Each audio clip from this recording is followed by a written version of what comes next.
gravar, gravando, e agora compartilhar o nosso material. Aqui, compartilhando o nosso material.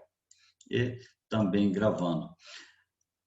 Deixa eu colocar um pouco mais aqui de lado. Deixa eu ver no chat. Ok. Deixa eu ver aqui de lado, deixa aqui. Bom, aí, opa, deixa eu voltar aqui. Deixa eu voltar aqui, porque passou demais. Exatamente. Então, a nossa ideia de hoje é trabalhar a questão do contratualismo. Professor, o que é o contratualismo? É a ideia de que o indivíduo estabelece um contrato social com o Estado, ok? Ou de forma absolutista ou de forma democrática. De forma absolutista, o Estado passa a exercer total controle sobre a vida e sobre esse indivíduo, tá? De forma mais democrática ou de forma mais liberal, o Estado exerce o controle dos direitos naturais do homem e do cidadão, ou seja, ele deve proteger o homem, o cidadão e os seus direitos naturais para que ele não venha a entrar numa disputa acirrada com o seu semelhante. Então, para hoje, nós vamos ver os aspectos gerais do contratualismo e a questão do contratualismo em Thomas Hobbes, tá ok? Em Thomas Hobbes, nós vamos ver a questão do contratualismo. Depois, a gente passa para o contratualismo de Locke, em sequência, o contratualismo de Rousseau. O contratualismo clássico inaugurou um debate que até os dias de hoje perdura. O ideal da razão como orientação para o comportamento político e o acordo entre os indivíduos como fundamento da legitimidade do poder do Estado. Ou seja, o Estado existe porque há um acordo firmado entre o indivíduo e o Estado. Mas como é feito esse acordo? A partir do momento que você nasceu, que você foi registrado, você passou a ter o registro civil do nascimento, você passa a ser cidadão. E como você passa a ser cidadão, você estabelece um contrato social com o Estado. Aí, a partir desse momento, o Estado tem total controle sobre as atividades em relação a você, em relação aos pressupostos do desenvolvimento da sua própria ação.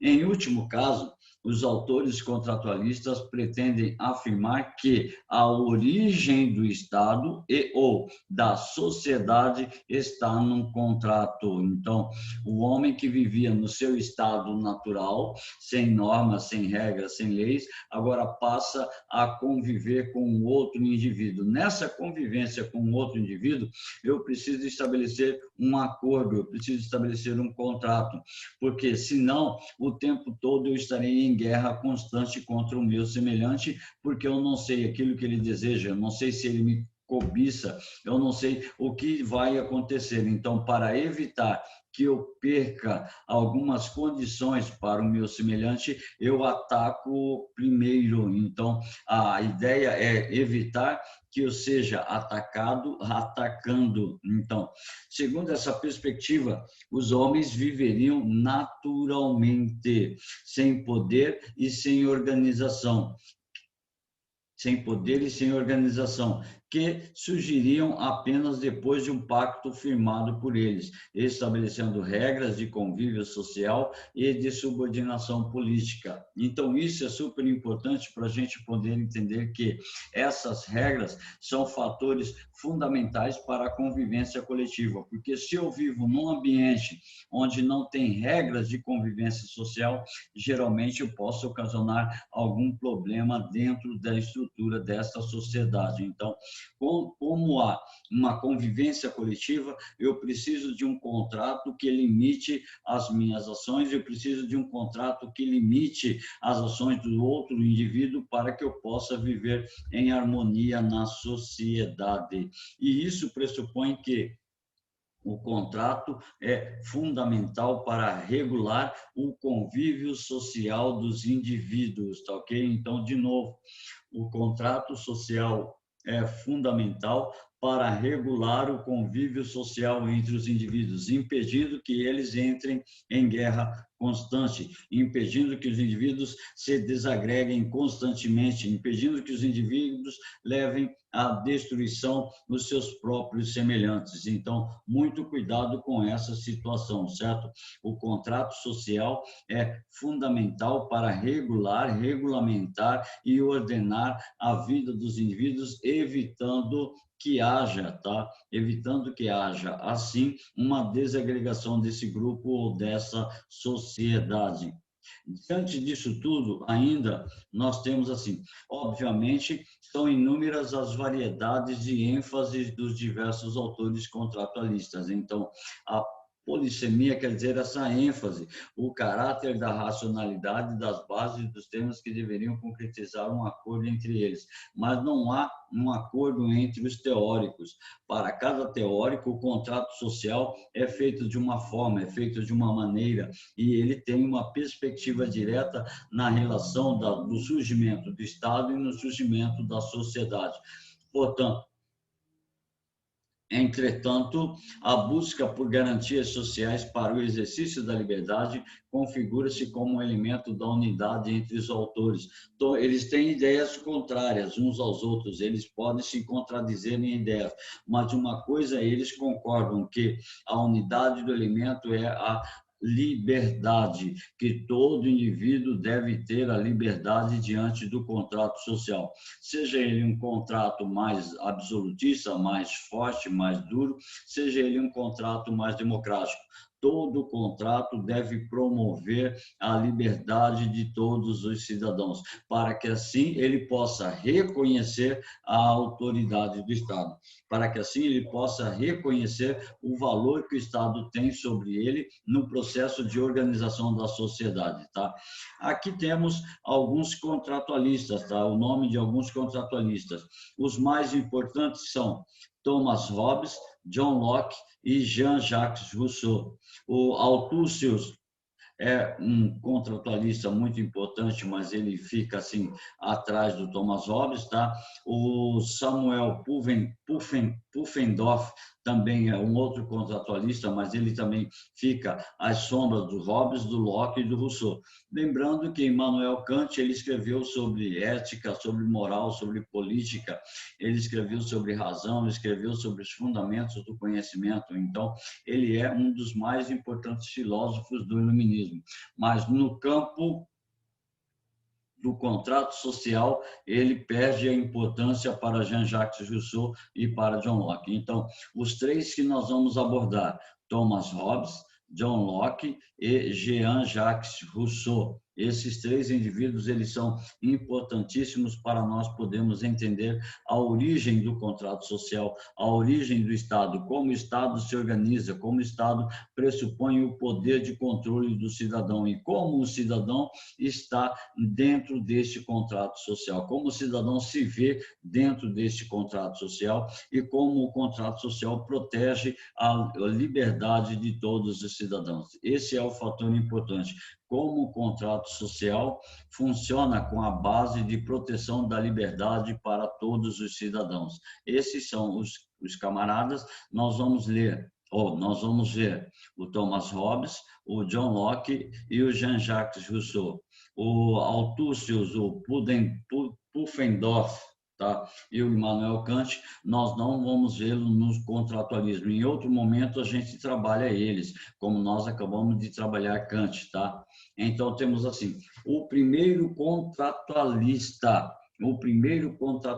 é Thomas Hobbes. Nós temos que entender o contexto histórico de surgimento de Thomas Hobbes, o contexto histórico em que Thomas Hobbes passou a desenvolver os seus pensamentos, os seus escritos. Então, muito importante que ele está no fim do século XVI até quase o final do século XVII. Então, do século XVI, nós temos na Inglaterra, ele era inglês, tá ok? Nós temos na Inglaterra a Revolução Anglicana, a Reforma Anglicana, a Reforma Anglicana, nós temos a Revolução dos Tudor, nós temos a Revolução Gloriosa, nós temos a República Puritana, a Revolução Puritana, nós temos a ascensão da dinastia dos Stuarts no poder. Então, tudo isso vai envolver Thomas Hobbes num contexto de luta a favor do absolutismo. Na verdade, ele era favorável ao absolutismo monárquico, que para que o rei possa governar, ele deve ter todos os poderes absolutos concentrados na sua mão.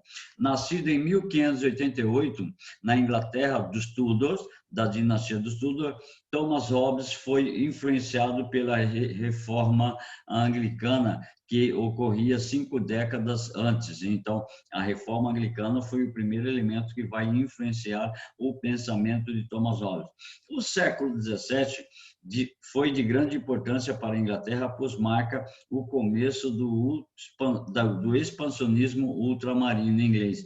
Enquanto Portugal, enquanto Espanha começou seu processo ultramarino no final do século XV, transição para o século XVI, somente no século XVII a Inglaterra passa a estabelecer o expansionismo marítimo. Somente no século XVI a Inglaterra começa um processo de ascensão na navegação marítimo comercial.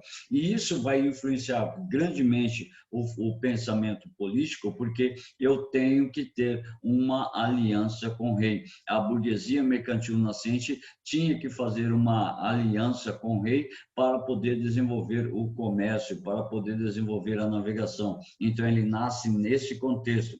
É também no século XVII que são lançadas as bases do capitalismo industrial na Inglaterra, como a Revolução Gloriosa, já na década de 80 do século XVIII. Então, 1688, nós temos a chamada Revolução Gloriosa, quando Guilherme de Orange, príncipe da Holanda, depõe do trono inglês o seu sogro, que era o Carlos II, é o Jaime II, depõe Jaime II do poder e assume o poder na Inglaterra sem nenhuma guerra, sem matar ninguém, sem estabelecer nenhuma guerra civil. Então, foi a chamada Revolução Gloriosa. Só que um detalhe muito grande, na Revolução Gloriosa, o rei reina e o parlamento governa, ou seja, quem tem poderes de fato é o parlamento. O rei passa a ser uma figura meramente representativa. Então, a Revolução Gloriosa marca o fim do absolutismo inglês em 1688, mas isso confere um poder muito grande ao parlamento e também a chamada burguesia. O século XVII na Europa continental é o marco do absolutismo monárquico. Então, nós temos a Revolução Puritana contra o absolutismo de Carlos I, depois nós temos Carlos II, depois temos Jaime II. Todos eles eram absolutistas declarados na Inglaterra. Então, Thomas Hobbes vai surgir nesse contexto de absolutismo. Quando Hobbes tinha 30 anos, uma revolta na região da Boêmia daria início à chamada Guerra dos 30 Anos, de 1618 a 1648. Fato que irá reforçar Hobbes a sua própria visão pessimista acerca da natureza humana destrutiva. Segundo Hobbes, os homens são capazes de destruir a si próprio, destruir os seus próprios semelhantes para poder chegar ao poder. Olha que visão bem inédita nós temos. Então, para Hobbes, o homem, ele vive num estado de guerra constante, e nesse estado de guerra constante, ele torna-se o lobo do próprio homem, ou seja, ele é capaz de destruir o seu próprio semelhante para chegar ao poder, ele é capaz de destruir o seu próprio semelhante para chegar a ter mais poder que os outros. Então, ele torna-se ganancioso, e essa ganância leva-o a um estado de guerra constante, e isso torna cada vez mais destrutivo, certo? A guerra se generaliza. O homem natural de Hobbes não é um selvagem, seria o mesmo homem que vive em sociedade, mas por não haver regras, por não haver normas, não haver leis, ele acaba querendo se sobressair sobre os demais para poder estabelecer o poder absoluto sobre os demais companheiros. A natureza do homem não muda conforme o tempo. A história não é entendida como transformando os homens ou a vida social. Então, os homens e a própria vida social, a história ou vida social é uma condição de transformação do homem, e não que a história é entendida como transformando os homens. Ela não transforma os homens que se transformam ao longo do processo histórico. Então, a história não transforma os homens. E dentro desse processo histórico, dentro dessa transformação, o homem busca sempre superar os seus companheiros, superar os seus compatriotas e torna-se ganancioso a ponto de destruir seu próprio semelhante. O estado de natureza também é caracterizado por um estado constante de incerteza que leva ao conflito. Como todo homem é opaco aos olhos dos demais, não sei o que o outro deseja. Todos são forçados a supor o que cada um fará, sendo então atacar o outro o mais razoável, o intuito de vencer ou evitar o ataque. Então, como eu não sei o que os outros pensam a meu respeito, como não sei o que os outros estão tramando, então, com o intuito de vencer e evitar que eu seja atacado, eu vou atacar primeiro. Então, essa ideia de Hobbes está categoricamente ligada à ideia da angústia do homem em poder saber o que o mundo espera dele. Então, como eu não sei o que o outro pensa, então eu vou pensar antes de que ele pense contra mim. Eu vou agir contra ele antes que ele haja contra mim, evitando assim que eu seja destruído. Então, é melhor destruir do que ser destruído. Tá? Aí diz assim, o homem é o lobo do próprio homem. Em guerra de todos contra todos, eu vou me sobressair quando eu vou destruir todos aqueles que querem a minha destruição. Às vezes, pode acontecer que os indivíduos não têm maus pensamentos ao meu respeito, mas quem garante? Eu não sei o que ele pensa. Então, para evitar qualquer ataque, evitar qualquer derrota, eu vou agir antecipadamente. Então, eu serei o lobo do meu próprio semelhante para destruí-lo antes que ele me destrua, para destruir antes que eu seja destruído. O que leva a uma situação de guerra generalizada entre os homens. Por isso, todos os homens entram em conflito. Todos os homens estão lutando uns contra os outros para poder sobreviver. É como se fosse o mito do Velho Oeste norte-americano, onde se olhou feio para mim, eu já tiro a minha arma, já saco a minha arma e resolvo com a minha própria mão. Então, era mais ou menos essa prerrogativa. Essa era a ideia de Hobbes, que o homem, por não saber o que o outro deseja, ele passa a imaginar o que pode ser e acaba entrando no estado de guerra generalizada.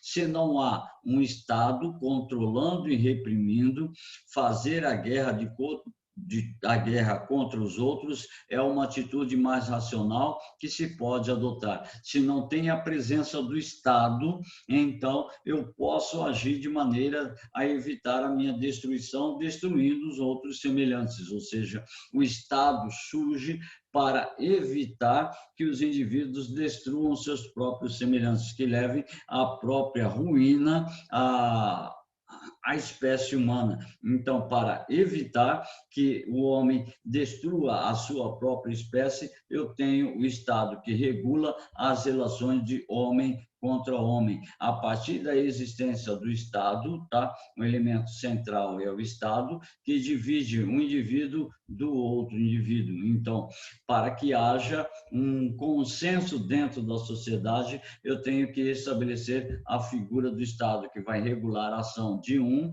e de outro, evitando assim um estado de guerra constante. Então, essa é a pressuposição de Hobbes. O Estado existe para controlar e reprimir os indivíduos, evitando que levem à ruína os seus próprios semelhantes. Encontramos na natureza humana as causas para a discórdia. São 3 causas para a discórdia: a competição, a desconfiança e a glória. Então, essas são as 3 causas da discórdia entre os homens. A competição leva os homens a atacar os outros, tendo em vista o lucro, ou seja, para que eu possa ter uma lucratividade em relação aos demais semelhantes, eu vou atacar o meu semelhante, eu vou destruí-lo antes que ele me destrua. Ou a desconfiança leva os homens a atacar os outros, tendo em vista a segurança. Eu estou achando que alguém quer tramar contra mim. Se alguém quer tramar contra mim, então eu vou agir contra ele, evitando que ele haja diretamente contra mim. E a glória, que leva os homens a atacar os outros, tendo em vista a sua reputação. Eu sou o gatilho mais rápido do Oeste, então vou atacar todos os outros antes que eles me ataquem para manter a minha reputação. Essas são as ideias, basicamente, para a gente poder entender o contrato social em Hobbes. Então, para Hobbes, eu tenho que ter o Estado para controlar e reprimir os indivíduos. O Estado é uma espécie de parede que está entre os indivíduos, evitando que eles se autodestruam, evitando que eles possam chegar a uma destruição constante dos seus próprios semelhantes.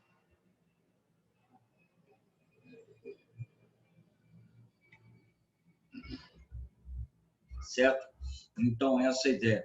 O indivíduo, no seu estado natural, sem a presença do Estado, ele está em constante competição, em constante desconfiança e constantemente quer manter a sua glória, manter a sua honradez, manter a sua estrutura de conhecimento perante os demais. Então, surge, a partir daí, o motivo dessas discórdias, que é a desconfiança, a competição e a glória, como um mecanismo de manutenção da estrutura do poder do indivíduo. Então, o indivíduo que está nesse estado de guerra constante, ele não percebe que muitas vezes ele só causa a destruição dos seus semelhantes e nunca vai causar uma boa ação mediante as suas atividades desenvolvidas. Então, Hobbes rompe com a visão de alguns autores, principalmente com a visão de Aristóteles, de que o homem é sociável por natureza. Primeiro ano de ensino médio, vocês tiveram aula de filosofia e o professor falou assim, zoon politikon, ou seja, o animal político. O homem é um animal político, porque ele é capaz de defender os seus interesses, ele é capaz de viver em coletividade. E na coletividade, ele é capaz de defender os interesses da sua coletividade. Mediante isso tudo, Hobbes vai contra essa ideia que o homem não é sociável por natureza, o homem não é um ser político por natureza, porque, segundo ele, nesse estado de guerra constante, o homem se retrai enquanto a sua convivência social, e ele se isola da sua convivência social.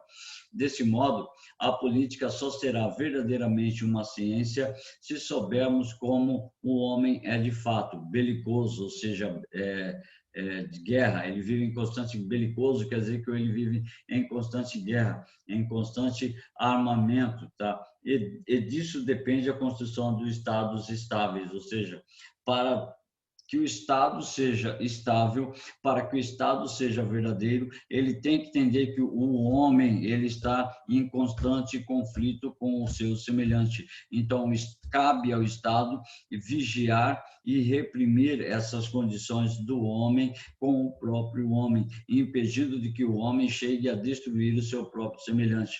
Uma última característica do estado de natureza é que nele já existe o que Hobbes e outros autores chamam de direito natural ou jus naturale, que seria a liberdade que cada um possui de usar o seu próprio poder. Então, se eu estou no estado natural, na ausência de regras, na ausência de normas, eu tenho pelo menos a minha liberdade, na presença do estado natural, e essa minha liberdade é de poder agir de tal maneira que eu preserve a minha integridade, minha e do meu grupo, minha, do meu grupo e da minha família. Então, eu posso manter um estado de guerra constante para proteger os meus indivíduos, certo? De maneira que quiser, para que sua preservação de sua própria natureza, bem como fazer tudo aquilo tudo aquilo que seu próprio julgamento e razão lhe indiquem como mais adequado. No estado de natureza, todo homem tem direito a tudo. Então, se todo homem tem direito a tudo, de que forma eu vou ter uma ação democrática? Então, se todos os homens têm direito a tudo, eu posso fazer de tudo para assegurar o meu direito, mesmo destruindo o meu próprio semelhante, mesmo destruindo o meu próprio colega, mesmo destruindo o meu próprio inimigo. Então, essa é a visão de Thomas Hobbes a respeito do contratualismo, que o Estado existe para regular, para reprimir as condições do homem, para evitar que o homem destrua o seu próprio semelhante. Se no estado de natureza o homem tem direito a tudo, então ele pode fazer tudo aquilo que ele quiser para impedir que os outros indivíduos tornem-se mais do que propriamente ele. Então, como por termo a esse conflito? Para Hobbes, o homem é o indivíduo, embora não esteja falando ainda do individualismo burguês, tá? Então, deixa de lado essa ideia. O indivíduo hobbesiano não almeja tantos bens, mas a honra, valor atribuído a alguém em função às aparências externas. Logo, o homem viveria basicamente de imaginação. Disso que resulta o estado de natureza, que é uma condição de guerra, porque cada um se imagina, com ou sem razão, poderoso, perseguido e traído. Então, segundo Hobbes, todo homem, no seu estado de natureza, ou seja, sem a presença do Estado, ele vive com a imaginação de que ele é poderoso, de que ele está sendo perseguido, de que ele está sendo traído constantemente. E isso vai levá-lo a esse estado de guerra constante. Se eu sou poderoso, eu estou sendo perseguido, estou sendo traído, eu vou travar uma batalha contra todos aqueles que eu posso chamar de meus inimigos, para que eu possa viver tranquilamente uma estrutura dentro da minha própria sociedade, dentro do meu próprio grupo. Então, cabe ao indivíduo, segundo Hobbes, agir de tal maneira qual ele vai proteger a sua liberdade. Protegendo a sua liberdade, é claro, dos diversos inconvenientes dos outros indivíduos que podem querer cobiçar a sua própria condição. Então, essas ideias estão centradas diretamente no absolutismo de Hobbes. Então, o governo é seu dono, segundo Thomas Hobbes, porque sem o governo não haveria possibilidade de igualdade entre os homens. Sem o governo, os homens viveriam em estado de guerra constante uns com os outros para manter o poder, para manter a sua questão da sua própria honra, certo? Então, aí nós temos assim, então, como pôr fim ao conflito? Como acabar com essa ideia de guerra constante, de guerra de todos contra todos? Hobbes fala que existe uma base jurídica para isso, a partir da discussão sobre o direito de natureza e lei de natureza. Uma lei de natureza seria um preceito ou regra geral, a qual proíbe que um homem faça tudo que possa destruir sua vida e privá-lo dos meios necessários para a sua preservação. Então, a lei natural, a lei da natureza, vai contra a destruição do próprio homem. Então, eu não posso fazer tudo o que eu quero de acordo com os meus próprios pressupostos, de acordo com a minha própria natureza, que vai destruir a minha própria pessoa. Então, eu não posso fazer nada que possa levar à destruição da minha própria pessoa, certo?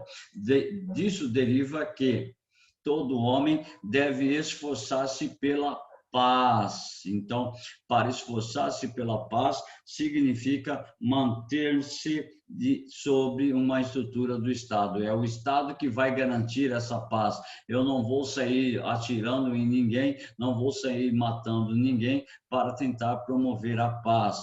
Na medida em que a esperança de consegui-la e caso não a consiga, pode procurar usar todas as ajudas e vantagens da guerra. Então, o objetivo primordial é a manutenção da paz. Caso eu não consiga manter a paz, eu posso utilizar da guerra para manter a paz ou para assegurar a própria paz. Então, todavia, o fundamento jurídico não seria suficiente, seria necessário também um Estado forte, dotado da espada e armada, que force os homens ao respeito. Então, para que haja uma estrutura de paz, tem que haver um Estado forte, um Estado controlador, um Estado que vá reprimir o indivíduo para evitar que ele corrompa a si mesmo e o seu semelhante, e que conduza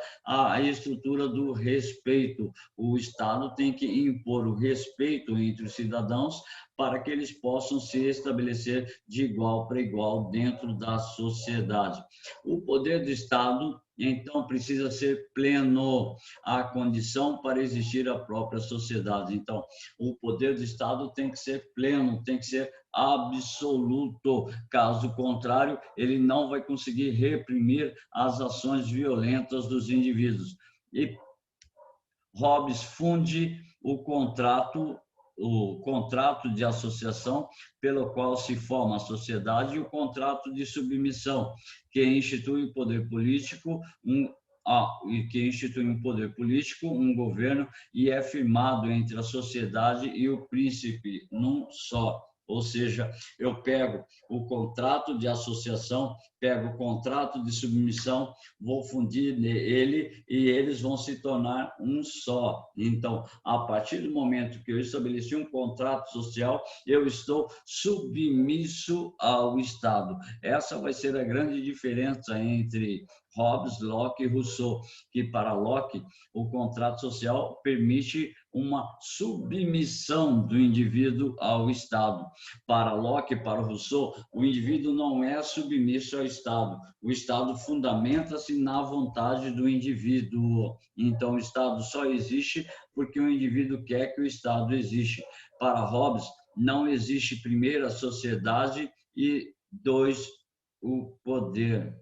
Não existe, para Hobbes não existe primeiro a sociedade e depois, tá ok?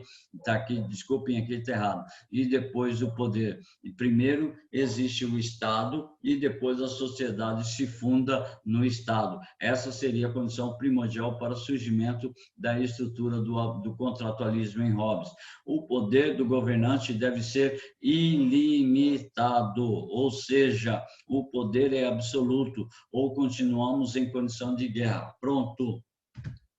Se você pegou isso, já vale basicamente a aula inteira. O poder do governante deve ser ilimitado, deve ser absoluto, ou continuamos na condição de guerra de todos contra todos. Então, para Hobbes, é fundamental essa ideia, o poder absoluto do Estado para impedir, para controlar, para reprimir as ações do indivíduo no caso de guerra constante.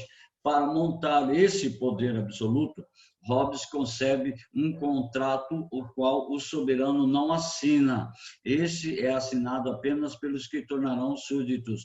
O soberano só passa a existir devido ao contrato, fora dos compromissos e isento de qualquer obrigação. Então, o Estado não teria obrigação nenhuma para com o cidadão, a não ser manter as relações de igual para igual entre os indivíduos, impedindo assim que viesse a estabelecer um estado de guerra constante, tá ok?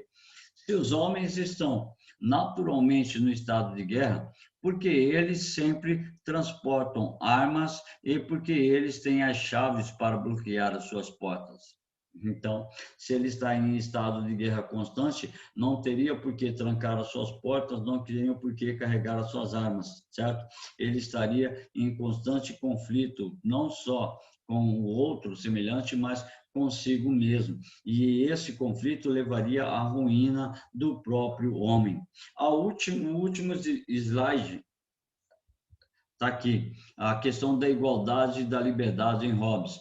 Hobbes acaba por desmontar o valor retórico dos termos, ou seja, a igualdade é um fator que leva a guerra a todos, então todos são iguais, todos podem tudo, todos querem tudo, vão entrar em guerra constante. A liberdade também deixa de ser um valor, porque se eu, no meu estado natural, a única coisa que me pressupõe dentro do estado natural é a minha liberdade. Então, eu tenho a minha liberdade de agir contra todos. Então, todos têm a liberdade de agir contra todos. Isso vai gerar um conflito entre esses indivíduos, tá? Entendida como ausência da oposição, impedimentos externos do movimento é reduzida a uma determinação física aplicável a qualquer corpo. Aí, no caso, a questão da liberdade.